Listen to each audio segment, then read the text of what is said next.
Hi everyone, welcome to Maximum Attack Rallying, or should that be Maximum Attack Racing, because today I am at the British Touring Car Championship at sunny Snetterton, and it is sunny even though I'm under an umbrella because it's really hot. I don't know what the temperature is, it feels like it's about 50 degrees, so I'm trying not to get sunburned. I even bought this massively overpriced Toyota hat, and it helped a bit. Apparently it was on sale, but it was still 20 quid. I'm not sure 20 quid is a sale, but maybe I'm just cheap.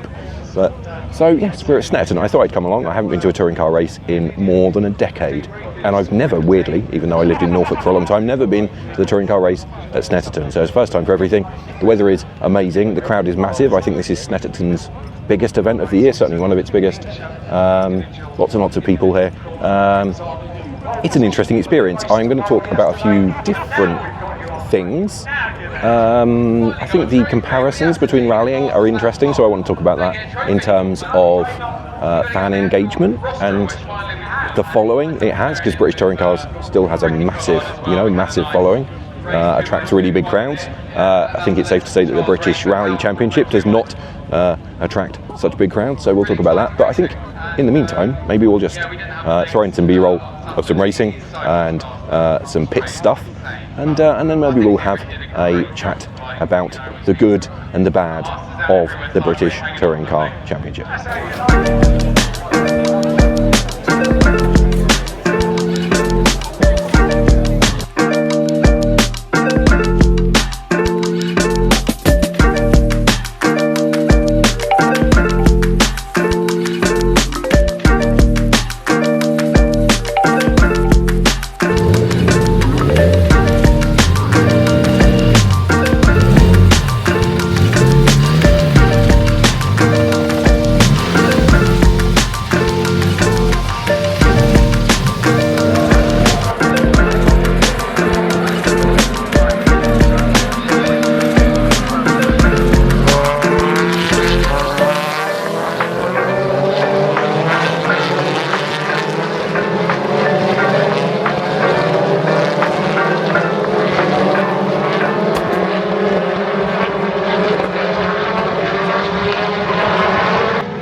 So I've retreated to the relative piece of the car park. You might be able to hear some cars in the background. That's the mini challenge. I think it's the final mini challenge race of the day. And that leads us nicely into the racing. What is the racing like? What is the competition like? Because that's kind of why we're all here, isn't it?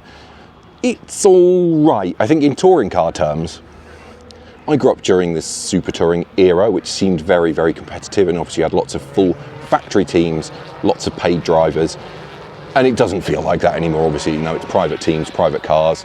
The grid is still relatively full, but the problem is you've got multiples of every car. So you've got 4 Focuses, I think, at the moment, 4 Hyundais. It feels like the field has thinned out a bit. I know there were some issues with the hybrid thing. The racing is okay. This weekend, it's been a bit processional, excuse me. Seems that the tyres have been having an impact. It's warm. The medium tyre didn't seem to be working very well. That meant that anyone on the medium tyre, which I think they have to run for one of the races, was not in a great position. Then you've also got the turbo boost thing and all of that rubbish. I don't want to get into that too much. If you're into touring cars, you'll understand it. And I think the problem is I don't really understand it, and I can't be bothered to read about it. I think it's too complicated. And it strikes me as a bit of a fudge to try and fix things. And I think that is a problem, and it shows a bit of a broader problem, doesn't it? But, you know, if you look at other race series, GT racing and things, they have balance of performance. I think we have reached a point, haven't we, where Motorsport is really struggling within the regulations to create an even playing field. And I think that's probably because of turbocharging in some part. You know, it's much easier to get power, isn't it? If you go back to the 90s to Super Touring, to Formula 2, for example, you had your 2-litre normally aspirated engine. At that time, everyone had one of those in their lineup, and it would only really produce X amount of horsepower, wouldn't it? Now, everything is turbocharged. Most race series are regulated to the extent that the cars, the engines at least, are well within their limits. You know, a 2-litre engine with 350, 400 horsepower. I mean, a 2-litre turbocharged engine will produce way more than that, won't it? So it's a bit of a weird situation. So I think, unfortunately, in terms of the racing, it's all right. Today maybe not have been the best example. Obviously, there's a lot of door knocking and things going on. I think the problem is that some of the support categories are actually a bit more enjoyable to watch. You know, you've got two types of mini challenge here this weekend, the big full fat ones that are racing in the background with sequential gearboxes, and then lower spec R50 Mini Coopers like are used in the Mini Rally Challenge. All very even, isn't it? Formula 4 as well, Carrera Cup, and that maybe makes the touring cars look a bit off in some respects, but it's all right. You know, the crowds are massive, and it does get a huge following, and there is huge loyalty in terms of the fans. You know, one thing that has struck me is the number of fans wearing team clothing, you know, Napa Auto Parts, Team Virtue Racing, all this stuff, all these teams have a big following, and there are people that travel all around the UK to watch the BTCC. You know, it has a massive following. It has, you know, live coverage on ITV and qualifying and things on YouTube and things like stuff, doesn't it? So it's really popular, and that perhaps leads us into the next major thing, and that is the way that they reach out to fans. You know, they've got this big following. Yes, it's a really well-established series. They, of course, have this massive advantage over rallying in that they're in set locations. You know, they visit all the major circuits, don't they? Donington, Brands Hatch, Silverstone, Snetterton, Thruxton, Knock Hill, etc., etc. You come here, you sit, you set up camp, and you watch. And literally, people do set up camp, don't they? They camp for the weekend. They have their little tent thing that they put by the circuit, or their camp chairs and everything, and they just sit and watch the entire race weekend. And that is a massive advantage for circuit racing, isn't it? That rallying will never be able to match. That said, I think, you know, there is a good side to it in terms of the way that they do things. You know, in particular, there was a period during the lunch break for about half an hour where the fans can just walk through the pit lane, and the drivers are giving autographs. So things like that give people access, which is, you know, is a really good thing. And it allows people to connect and get closer, doesn't it? And again, as I always say, it allows the kids to get closer, which is probably the most important thing, because if you give a kid an autographed poster, he'll remember that moment for the rest of his life and probably become a lifelong motorsport fan. So, you know, there's lots of good things there in that respect. It's not all good, though, I wouldn't say. Should we talk about the bad things? Let's talk about the bad things. So the bad things, the bad side of it, there is some similarity, I think, to the world of rallying in this respect. And that is, while I said that you can get up close with the drivers, you can do the autograph thing as a helicopter takes off behind me. Can you see it? Can you see it? It's going to appear behind my head. Over my head. There it goes, look, a helicopter. We'll get on to that side of it. The bad side is that it is getting more and more distant, and this is where it shares something with the WRC. Not so much lower levels of rallying. It is becoming extremely closed off. So I last went to touring cars back in 2014, I think it was, and it's probably gotten worse. So, like I said, while you can access the drivers during this lunchtime slot and get autographs and things, that's very controlled, very, very, very, very busy. So you're probably only going to get one or two. But the rest of the time, the cars here at Snetterton are in the pit garages, and that's fine during the pit walk, because you can walk along the front of the garages and have a look in. The back of the garages, where the doors open, are now almost completely closed off. You know, there's toolboxes and awning and barriers in the way, so you can hardly see inside. And that, to me, seems really, really self-defeating, because you're stopping people from seeing the cars and seeing what's going on and watching the mechanics working, and all of that stuff helps to give you a connection, doesn't it? And I think WRC is a bit of a mixed bag, isn't it? M Sport have a relatively open service area, and so do Toyota. Hyundai have the big horrible building thing. So, you know, I think you could maybe argue that WRC is even better than this. I think that's where they're missing a trick, for sure, anyway. I think that is a real problem. I've been here all day. It's now the end of the day. There's one touring car race, but we're going to leave before the traffic gets super bad because we're lightweights. I have seen one driver, two BTCC drivers all day. I saw, I've forgotten his name, Tom Chilton twice. He was standing near a hospitality thing, and he was standing outside the back of the garages at one point, and I saw one of the Ford drivers, I think it was, one of the Plato drivers, my mistake. I think it was Dan Rowbottom. I saw him on a golf cart going back to his motorhome, and I thought that was a bit of a shame. You know, it seems that the drivers are not around too much. I understand that they want to go and have a bit of a break and a bit of time for reflection and to just chill out, especially when it's hot, but they're also not very visible, so I wasn't a big fan of that. I think the last thing in terms of negatives is probably just the money. This isn't really a criticism of the BTC as such, but it's strange because the scale of this is orders of magnitude higher than the BRC. And I think, you know, if you look at the BRC, we should probably be aiming to get to more like this level. You know, it saddens me that the BRC isn't anything like as popular as the BTCC.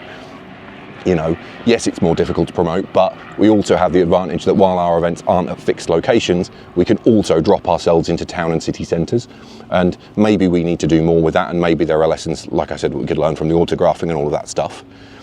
But I just walk around the paddock here, and it just feels like, how much is this all costing?